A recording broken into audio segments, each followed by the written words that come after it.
Hello guys, bumili nga pala ako ng kangkong guys. Yan yung kangkong guys, bili ko. Tapos bumili din ako ng okra. Tapos kahapon bumili ako ng bangus guys. Ginawa kong daing, minarinate ko na to kagabi. So ito yung lunch ko guys. Tapos magsasaing na lang ako mamaya. Naka-ready na yung aking lunch guys. Ito yung okra. Ito yung daing na bangus. Tapos ito naman yung kangkong guys.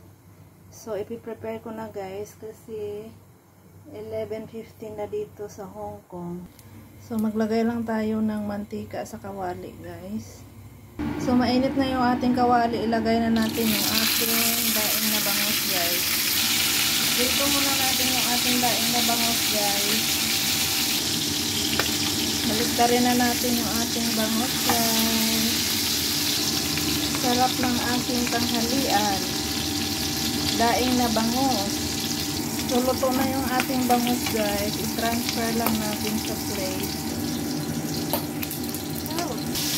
Luto na yung ating daing na bangus guys. Ang sarap ng tanghalian ko. Magpakulo lang tayo ng tubig guys para sa ating kangkong at saka okra. So, kumulo na guys yung ating tubig. Pakuluan natin yung ating okra. So, pakuluan lang natin guys. So, luto na yung ating okra guys.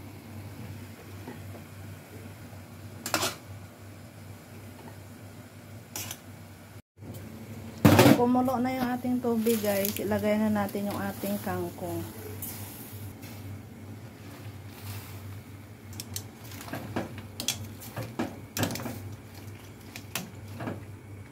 So pakuluan lang natin yung ating kangkong guys hanggang sa lumambot.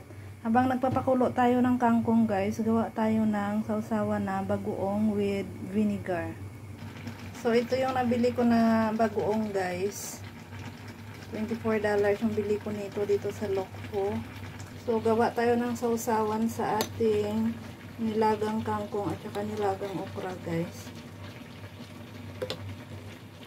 Tapos lagyan natin ng vinegar. So haluin lang natin guys yung ating sausawan. So ito na yung ating sausawan guys, nakagawa na ako. Ready na rin yung ating kangkong guys, luto na. Transfer lang natin sa ating plate. Laga-laga lang muna tayo guys para healthy.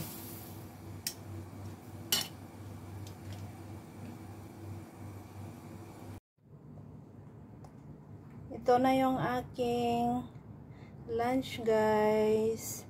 Nagprito ako ng daing, naglaga ako ng okra, tapos ito naman yung sausawan na bagoong guys. Napakasarap ng aking tanghalian.